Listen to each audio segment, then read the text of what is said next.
Course highlights, it's language literacy and culture is the course, and so it's primarily geared towards pre-service teachers. So eventually, usually elementary school teachers, and with an emphasis on language diversity, so specifically English language learners and like how to incorporate them into classroom, make sure all their needs are met. So that's kind of like the purpose of the class itself. And so pretty much most of my syllabus I've taught this course now for 2 years each semester, and so I have like quite a bit of practice with actually facilitating classes. So a transfer kind of thing to how do I transfer those activities and assignments in an online setting. And so the syllabus pretty much stayed the same. Most of the activities stayed the same, but there was a couple of zingers. So like, how do I modify this to be in an online environment, and what can I live without and just let it go, but what do I retain? And so the picture up here is actually from this semester, this class that I'm teaching that's in person, and this is at the intensive English program.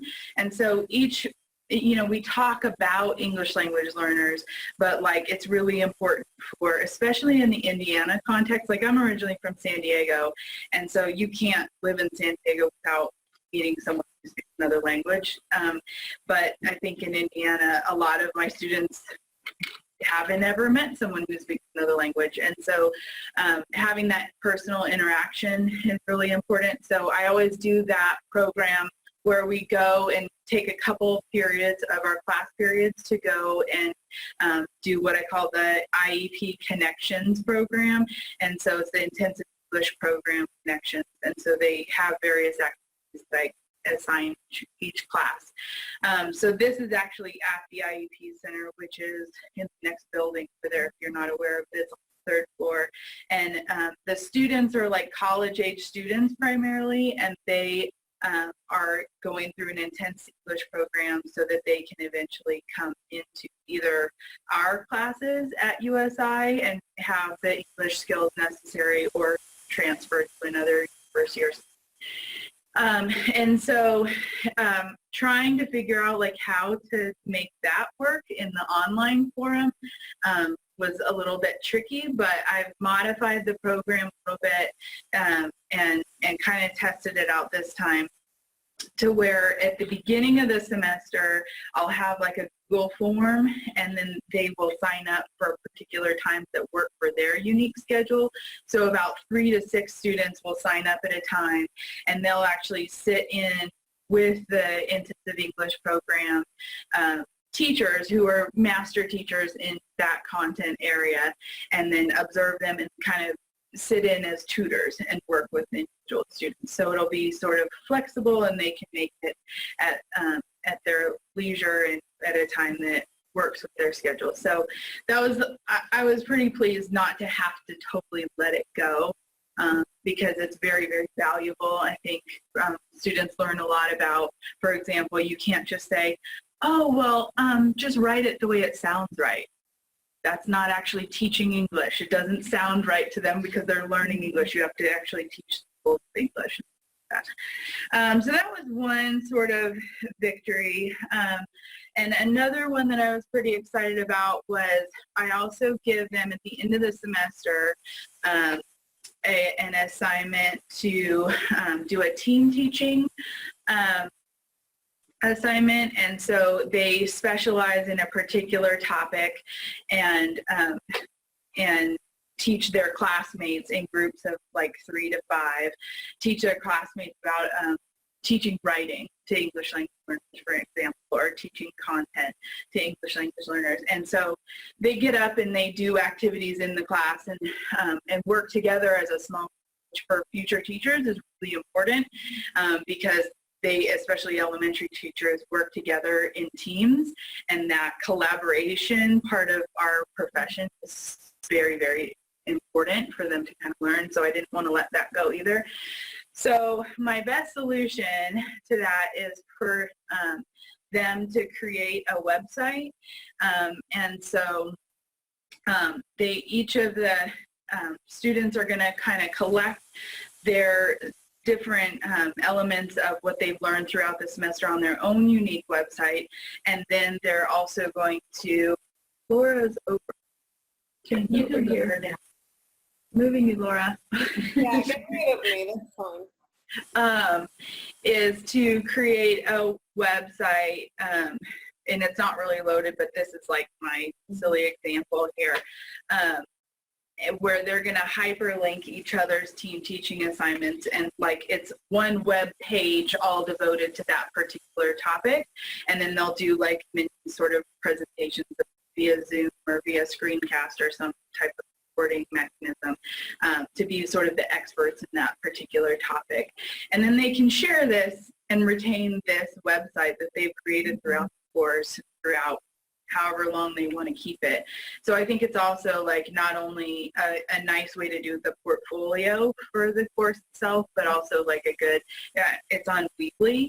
I don't know if you guys heard of Weebly before, but it's a very easy but professional looking website design that's free. And so I would encourage my teachers, pre-service teachers, to use that as like a marketing tool for themselves when they apply for jobs. Like I have created my own website to market myself as a teacher, and also just to keep that information safe there for them. So that was another one.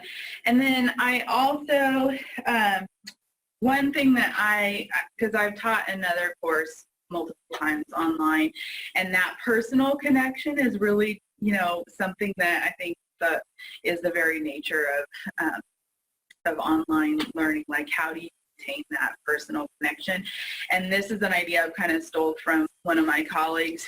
She has a sign-up time where her students are required to meet with her, and it's a lot of time on the onset, but that time is valuable. So like, she has her Zoom link on her Blackboard page, and she's there, and they sign up for the time they're going to meet to talk with her, but like just a general check-in, like how's it going, and it's points, I don't know, 5 points or something like that. But like, I think once that door is open, then they realize, oh, you're an actual real life person that I can talk to, and I can come here anytime during your office hours, and sort of like this forced connection with students. So I'm definitely going to adopt that in the online forum for this class as well. It's require that they attend probably two, one at the beginning of the semester and then one at the end of the semester. And then clarity of assignments. It's always hard, again.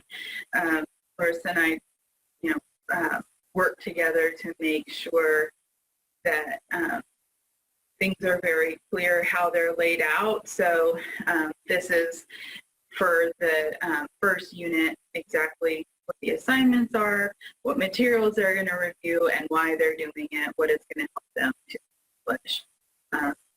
That's kind of the format of how things are laid out. And then formatting things so it's very clear and consistent about when things are due and things like that. I worked on the calendar, so laid it out probably how you guys did as well. Here's what's due on, or here's what you're doing week 1, and then all assignments are due either by Thursday or Friday for like major assignments. So there's consistency in a class that's not Monday, Wednesday, Friday. So done that. And then I did a hybrid class of this class this semester. So every Monday we met online and had online assignments. So it's a nice way to sort of transition to a fully online thing. So I had my students at the end of this semester, like just last Friday, sit down and say what they learned, what the highlights were, the things, critiques and things like that. And my students gave me the best feedback. Like, I was blown away at how insightful they were about a whole lot of things. One idea that came from my students was that one of my students said, even though I had like announced it in class several times, whatever, she was like, this it took me about 3 weeks to realize we're supposed to do something on Mondays. And I have other students who are in a fully online class, and it baffles me, but they're like, I forgot I had class. And so I sort of had this realization that for undergrads, giving them a little crutch at the beginning and like having announcements like ridiculously babysitting announcements for all of, let's say, August and then all of January until the ball is fully rolling in the class. And they said that you can, obviously it goes to email, but several of my students are like, we don't use email. And so it can go to text as well, so they can have that option. So I'm going to do some more babysitting than I generally do for that. So I thought that was, a good suggestion. And then what was the other thing? That one of my students said that in class she really liked the fact that like I would ask difficult questions and give them some personal reflection time before they had small group discussions, and that was really important for her to have her own time to think of her own answer before jumping into a discussion. And this is what I thought was such a great suggestion that I wouldn't have thought of my own. She said for discussion boards, you should do the same thing and echo that kind of thing to where your students can't see anybody else's post on that discussion until they themselves have posted. And I knew that, and I've done that before, but it wouldn't have been something I would have probably thought of how important that is for students to do. And then one of my favorite lessons that I thought, I'm just going to probably have to get rid of this is it's about actually silence, like, because we're talking about language, but like issues of silence and how silence is culturally interpreted, and also like in a learning environment, how we use or don't use silence and how teachers interpret silence. Anyway, it's a really like hearty discussion that my class gets into, and I put on the board like silence is, silence can, silence does, and they all compare answers, and then we have like a really nuanced conversation in the class about like what do we need and what are our different needs in terms of silence. Like some students say, I need complete silence to think and concentrate and study, and some are like, silence freaks me out and my mind wanders, and so anyway, if you've used Padlet before, I don't know if you guys know what Padlet is, but it's basically like an online bulletin board, just like post things. It's the easiest thing in the world. So we came up with sort of collectively as a group the idea of posing these questions, like silence is one major topic that I have them think about, and then the name of the course. Language is another one, literacy is another one, and culture is another one. These terms that are crucial for us to really teach apart. And so our idea is to put it on Padlet and have each student define language, for example. And then I collect all of those responses and then respond in a lecture sort of form and like a collective response to my class itself. Okay, now here's what I want you to think about based on your response. Let's compare, and not lose that discussion element that happens in the classroom, or really honor, the thoughts and ideas of those particular students, not as a pre-prescribed exercise or something, but like their voices themselves. And so implementing that throughout the class. So I was glad not to have to let go of that there. And then what else? One thing that I struggle with that I think is not just for the online component, but also is course reading. Like that's kind of what you do in college, and I always have a reading response. If it's RTQQ is what I call it. So it's what resonates with you, what triggers you, like triggers an emotional response or a really deep thought, what quote that you like, and then what questions do you still have. And they are required to fill out, maybe like just one sentence at least for each of those things. And if they do them well, then they are golden by the time they get to the final, because they've already collected everything they need and they just need to note. So it's funny because one of my students said, I kind of was mad at you at first for making us do all of those responses, and she said, you said they were going to be important, but really I feel like you need to say it more. And so we came up with the idea of like student testimonials, where they say, when Dr. Howard says do the RTQQs, she means it, do it, or whatever, their responses were. So that was like one thing with the student testimonial.